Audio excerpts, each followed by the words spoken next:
author Bethany. I have written books like The Dragon's Prize, Transference Trilogy. Book 3 is going to be out very soon. And then I'm best known for these two beauties. These are the UK covers because I didn't have any of the American covers on hand. Anyway, I've written some books, and I'm at home quarantining with my family, and I got a message from a librarian out in Florida who was like, hey, can you shoot a video about how you came up with your idea for STUNG? And I was like, sure. And that was a week ago. And then I got hit with the quarantine. I have 5 kids. I'm trying to all of a sudden homeschool. And Wednesday at 7 a.m. I was laying in bed, and my bed was like this because we had an earthquake. I mean, what better time? We're just waiting for the locusts and then we're good, right? Totally joking. Anyway, so my friend Heather wanted me to shoot a video for you guys, because I love you, about how I came up with my idea for STUNG. So first, I have a picture because it's so adorable. This is me in 1982. I'm 6. And when I was 6, I was living in this house. That is in Sandy, Utah. It's the suburbs of Salt Lake City. And those are the Wasatch Mountains behind the house. And that house is important for my story. So anyway, about 10 years ago, or even a little bit more, I woke up from a nightmare. And in this nightmare, I was in my mom's house, which is the house I grew up in. And I woke up and I was in my bedroom, and my bedroom's actually on the back side, so it's back here, and there's a balcony back behind there. And right now, her house has trees that are like this much taller than the house, so this is how old it was. Sorry, I'm a dork. Anyway, I woke up in my mom's house, and I was sleeping in my childhood bedroom. And I remember I put my hands out, and there were no sheets on my bed. And it was covered with grit and dirt and twigs and sticks and mouse poop. It was really gross, and I was really confused. So I'm there thinking, why am I sleeping in my mom's house in a bed without sheets that's covered with stuff? And then I look at the window, and there are these gauzy curtains that hang in that window, and the wind would blow and they'd flutter outward and show me a broken window. And then I got out of the bed, and there's like glass on the floor and sticks and twigs and dead flies and dead mice, and I'm thinking, why did no one clean this up? Why isn't this window replaced?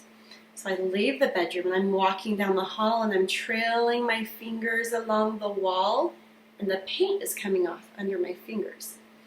And that was just weird, because my mom is really, she keeps her house nice. So I walk down to the bathroom. I go in the bathroom, and I'm standing in front of the mirror, and I'm looking at someone that's not me, but it's my reflection.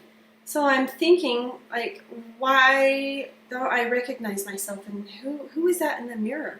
And then I look down, and inside of the sink, it was full of grime and like dirt and dust, and it was so obvious it hadn't even been turned on for a really long time.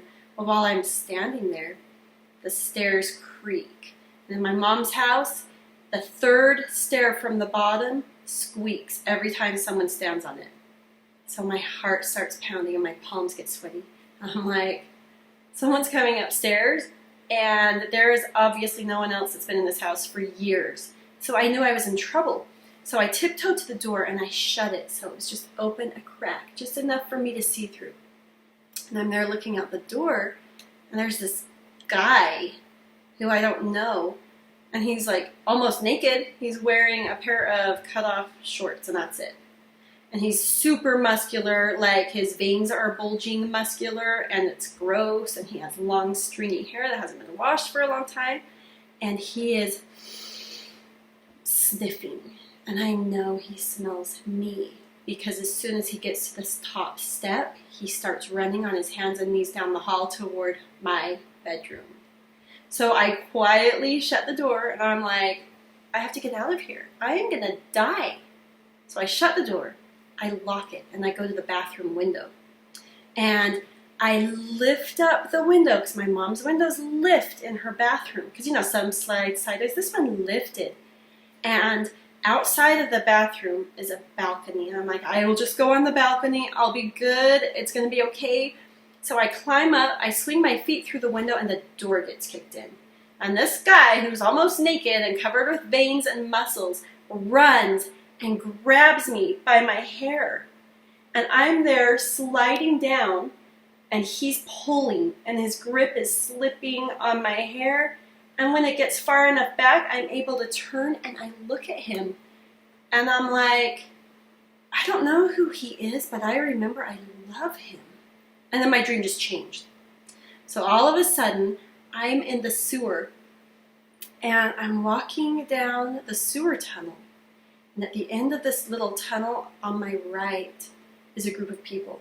And they are standing at the end of this tunnel around one candle. And everyone has a can of food, and they're eating like this. Because they don't even have forks or spoons or knives. I'd eat with a knife over my fingers. So anyway, all of a sudden, I woke up. And I couldn't believe what a vivid dream it was. I was like, oh my gosh, I've dreamed the end of the world. What the heck? So I got up and I came to this very computer and I got on, maybe not this very keyboard. I started typing up my dream because it was awesome and it woke me up. And then I went back to bed. Well, I woke up the next morning and was like, did I have a dream last night? Oh yeah, I think I typed it. And I came and I looked at the computer and read what I typed, and then it all came back to me. It was amazing. And if I would not have typed it, I would not have remembered it. Well, anyway, same time, I get this magazine in the mail. And it's like, Discover magazine, the bees are dying. And I didn't know the bees were dying. And so I read the article, and it said things like, if the bees die off, 1/3 of all our pollinated crops will be dying off. We'll have starvation throughout the world. People will die. There won't be enough food to feed everyone.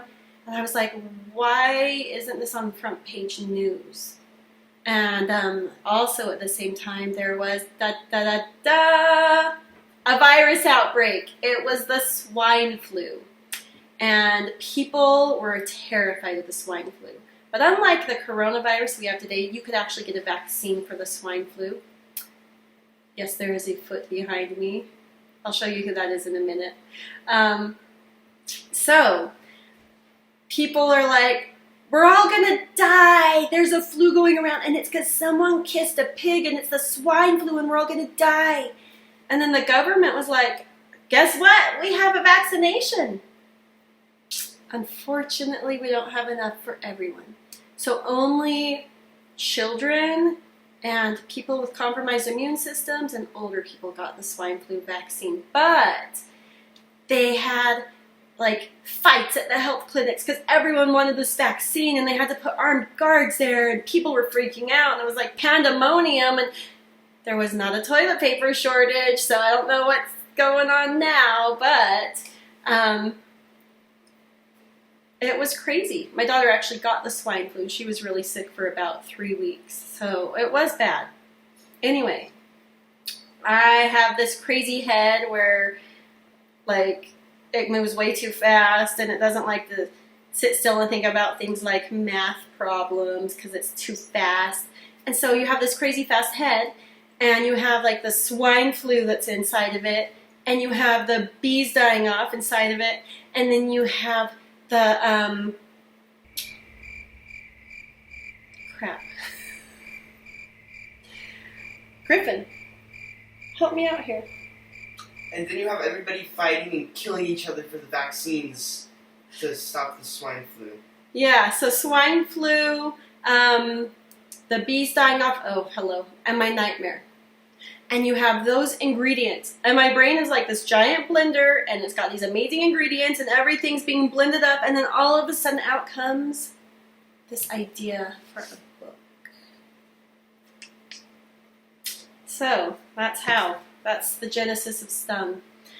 I hope you guys are all staying safe. I hope you're healthy. I hope you have a lot to do. I'm staying safe and locked up in my home with my kids. Oh, by the way, Griffey, that's my 7th grader. Those are his feet peeking up in the movie. Anyway, I love you guys. It's because of readers like you that my book has even gone places like Florida because I live in Utah. So, thanks. Be safe. Take care. Go do something nice for someone else. And until next time.